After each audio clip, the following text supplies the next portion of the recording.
자, 안녕하세요. 여승재 전문가입니다. 자, 여승재 전문가의 골든타임. 오늘 주제는요, 한국 증시 건전한 조정인가, 추세적인 조정인가, 이렇게 정해 보았는데요. 건전한 조정, 그리고 추세적인 조정. 건전한 조정은 차익 매도 물량, 그러니까 매물 소화 과정을 거치고 난 이후에 재차 반등을 줄 수 있는 조정.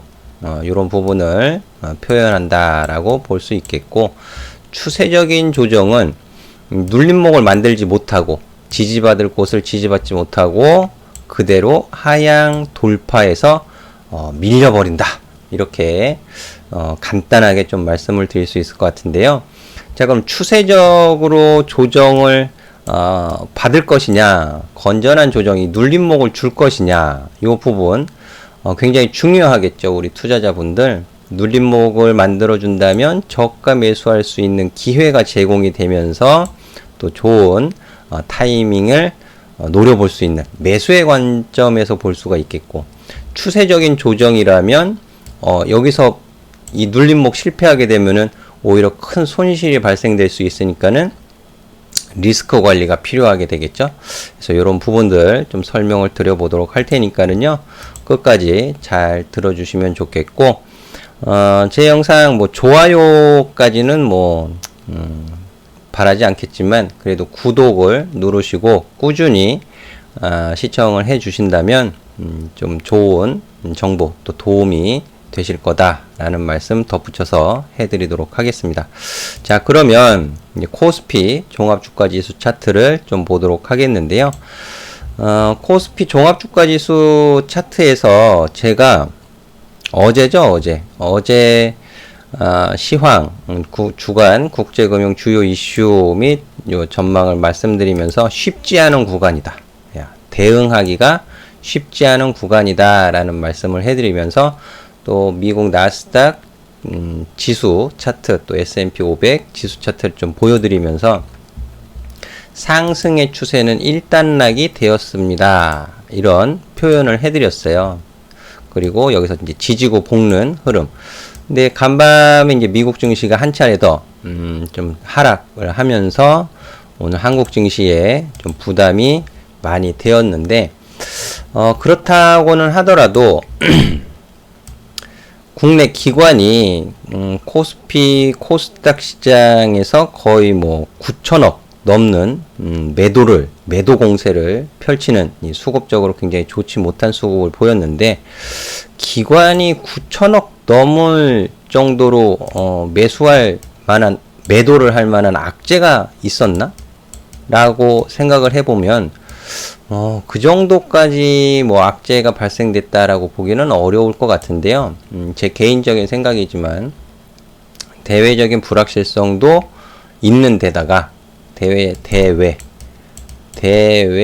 불확실성 플러스 기업 규제 3법, 내부적으로 기업 규제 3법, 요 부분이 부담이 되고 있는 것이 아닌가.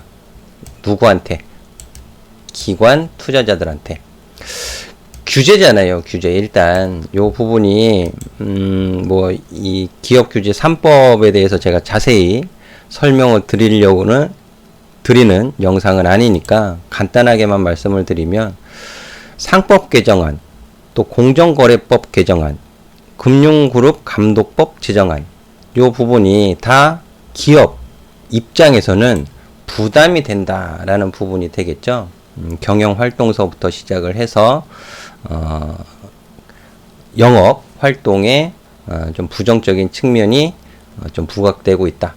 물론 기업들이 엄살을 떠는 거일 수도 있어요. 엄살을 떠는 거일 수도 있는데, 제 생각은 시점. 그러니까 기업 규제를 안 좋은 건 규제를 해야겠죠, 당연히. 하지만 시점 면에서 코땡땡이 지금 경제를 괴롭히고 있고, 미중 문제서부터 해서 대외 기업들의 영업 환경이 썩 좋지 못한 시점에서 또다시 여기에서 이제 규제의 칼을 꺼내 들어야 할까? 시점에 문제가 조금 있는 것은 아닌가 그런 개인적인 생각을 해봅니다만 뭐 정치적인 언급은 뭐 하지 않도록 하겠습니다. 그런데 일단 다시 이제 이 지수 다시 돌아오면은요. 나스닥 지수, S&P 500 지수 모두 상승의 추세는 일단나게 되었다라는 부분이 한국 증시에도 이어진 거예요. 지난주 수요일, 제가 지난주 월요일에는 위로 올라가게 되면 이제 추가적인 상승을 하게 되면 다시 과매수 신호가 발생될 수 있고 또 과매수 신호가 풀리면서는 조정을 또 받을 수 있다. 단기적인 대응이 좀 더 중요해졌다. 이런 언급을 의견을 드렸는데 과매수 신호가 뜨기도 전에 여기에서 저항을 받고 지난주 수요일서부터 해서 지수 증시 약세 흐름이 상승의 6월달서부터 이어져 온 상승의 추세를 일단락시켰다. 상승의 추세, 방향성을 말씀드릴 때 방향은 항상 세 가지 방향이다. 상승, 횡보, 하락. 그러니까 상승의 추세가 일단락이 되었다라는 부분은 여기에서 어떻게 바뀐다라는 거죠? 횡보 내지는 조정을 받는다라고 볼 수 있는 부분이잖아요. 그리고 이후에 재차 상승할 거냐 아니면 상승을 하지 못하고 밀려 내려갈 것이냐 이 부분에 대한 좀 냉정한 대응이 필요하다. 네, 결론은 냉정한 대응이 필요하다. 지레 짐작으로 손절을 하고 하는 것보다는 좀 냉정한 대응. 조정 이후에 다시 올라갈 가능성도 있는 거잖아요. 충분히. 이게 아예 막혀 있는 것은 아니죠. 아예 막혀 있는 것은 아니기 때문에 좀 기준을 좀 잡아보도록 하겠습니다. 자, 일간 흐름에서는 상승의 추세는 일단락이 되었지만 상승의 추세가 일단락된 이후에 이제 횡보의 국면으로 가든지 아니면 조정을 좀 더 이어갈지 이 부분이 최대 관심사가 되겠는데요. 자, 그렇게 봤을 때 자, 주간 흐름으로 돌려놓고 보면 자, 제가 항상 기준을 제시를 해 드렸었습니다. 상승의 흐름을 이어가는 가장 좋은 흐름은 양봉의 시종가를 훼손시키는 것은 좋지 못합니다. 양봉의 시종가를 지키는 것이 가장 좋습니다. 특히 종가를 지키는 것이 가장 좋습니다. 그것은 6월 달에도 말씀을 드리는 바가 있었죠. 그래서 6월 셋째 주, 6월 15일 월요일 날 지수 급락에도 6월 첫 주에 시가를 훼손시키지 않는다면 큰 문제가 되지는 않겠다라는 의견을 드린 바가 있었는데요. 지금도 마찬가지예요. 그러니까 지금도 마찬가지다라는 말씀을 드리기 위해서 6월 달에 드렸던 말씀을 다시 한번 해드리는 것일 뿐이에요. 그래서 처음 보시는 분들도 잘 들어주시면 좋을 것 같은데요. 자, 그러면 지금 9월 첫 주의 시가는 지키지를 못했어요. 오늘 하락으로 9월 22일 화요일 지수 하락으로 인해서 9월 첫 주의 시초가는 지키지 못했다. 그리고 그러면 9월 첫 주, 9월 시초가를 지키지 못하고 지금 음봉 살짝 내려와 있는 상황이잖아요. 월간 흐름으로 보면 남아있는 것은 무엇이죠? 8월의 종가잖아요. 그쵸? 8월의 종가. 일단 우리 투자자분들은요, 지금 8월도 그렇고 9월도 그렇고 지금 윗꼬리를 달고 있잖아요. 윗꼬리. 자, 이 흐름에서 2018년도 10월 1일 저 장대 음봉, 이 장대 음봉은 왜 발생이 되었을까요? 왜? 물음표를 그려보죠. 왜? 너 이 음봉의 정체는 무엇이냐? 예, 미중 무역 분쟁, 갈등, 부각됐었잖아요. 그리고 그로 인한 한국 경제 성장의 둔화, 이런 부분이 작용을 했었죠. 지금 미중 관계가 어때요? 좋아요, 나빠요? 좋지 못하죠. 그죠? 그러니까 이 위로는 저 음봉의 시가 위로는 특별한 호재가 나오지 않는 이상, 특별한 특별한 호재가 발생되지 않는 이상 언제든 차익 매물을 받을 수 있겠다. 예, 매도 물량이 나올 수 있겠다라고 어느 정도 감안을 하고 봐야 되는 지수 영역이 되겠죠. 적극적이고 공격적으로 매수할 이유는 크지 않은 구간이다 라는 해석을 할 수가 있을 것 같아요. 자, 그렇게 봤을 때 이 윗꼬리에서 매수를 하는 것은 좀 바람직하지 않았다라고 다시 한번 볼 수가 있겠고, 이제 상승의 흐름을 이어가기 위해서는 8월의 종가를 지키는 것이 중요한데, 앞으로 어떻게 될지 불확실합니다. 유럽에서 코땡땡 이 확진자 수가 다시 급증하는 모습을 보이고 있고, 대외적으로, 그리고 미국도 그렇게 추가 경기 부양 정책에 대해서 좀 답보 상태이고 서로 싸우고 있잖아요. 정치적으로. 그게 정치가 가장 큰 리스크인 것 같아요. 경제에. 또 한국 내부적으로도 기업 규제 3법 이런 부분들. 사실 오늘 4차 추경 예산안 여야 합의 소식이 있었음에도 불구하고 증시 반응이 굉장히 싸늘했습니다.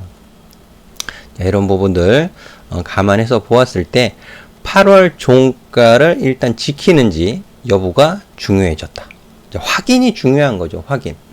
이런 대외 불확실성과 대내적인 불확실성이 있음에도 불구하고 8월 종가를 지켜준다면 횡보, 추가적인 조정은 좀 제한적일 수 있다. 이렇게 볼 수가 있겠고요. 그렇게 봤을 때 2300포인트, 이게 8월이잖아요. 8월. 여기가 8월이죠. 그래서 8월 여기 첫 주에 종가는 이미 훼손이 되었습니다. 요때 리스크 관리가 있었어요. 저는 우리 유로방 회원님들하고 아카데미방 회원님들은 요때 리스크 관리가 한 차례 있었고 저가 매수 공략해서 단기 대응하면서 수익을 어느 정도 챙겼습니다. 자, 여기서 남은 건 이제 여기잖아요. 지우고 다시 보면 자, 여기 2300포인트에서 8월의 시가 여기가 남아 있습니다. 그래서 여기까지는 좀 열어두고 보셔야 돼요. 여기까지 내려오지 않을 수도 있습니다. 내려오지 않을 수도 있겠지만 열어두고 보는 거죠. 일단은 열어두고 보되 여기에서 지지 반등이 나오게 되면 굉장히 좋은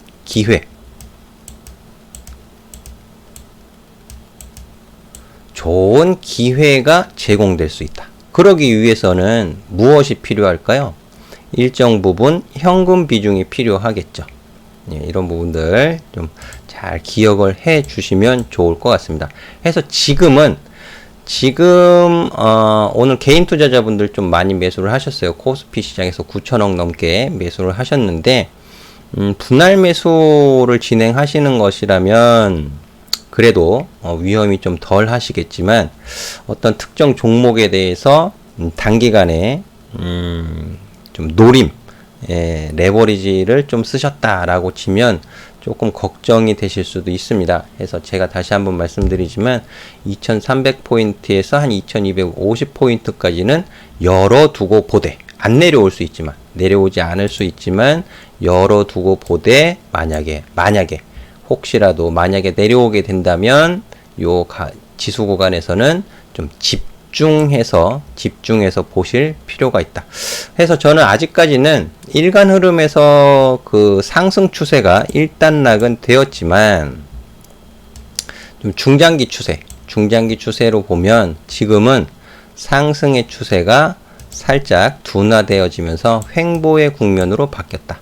이 횡보의 국면에서 지지 구간에서 기회를 제공하게 되면 다시 좋은 기회가 발생될 수 있다. 저는 이렇게 말씀을 드리면서 마무리하도록 하겠는데요. 자, 2차전지 관련된 종목들도 조금 이제 점검을 해드리고 해야 되는데 LG화학은 개별 이슈죠. 2차전지 산업에 대해서 특별한 문제가 발생된 것이 아닙니다. 물적 분할에 대한 개별 이슈가 제공이 되면서 조정을 보이고 있는데 지수 설명드리면서 8월의 시가 2300포인트부터 이 8월의 시가 중요하다라는 말씀을 드렸죠. LG화학도 마찬가지예요. 8월 이 30% 넘는 양봉의 종가는 이미 지키지를 못했습니다. 그렇잖아요. 9월달 들어와서 8월 저 종가를 지키지 못했잖아요. 이제 8월에 시가가 중요해졌죠. 그래서 조금 열어두고 보실 필요가 있다.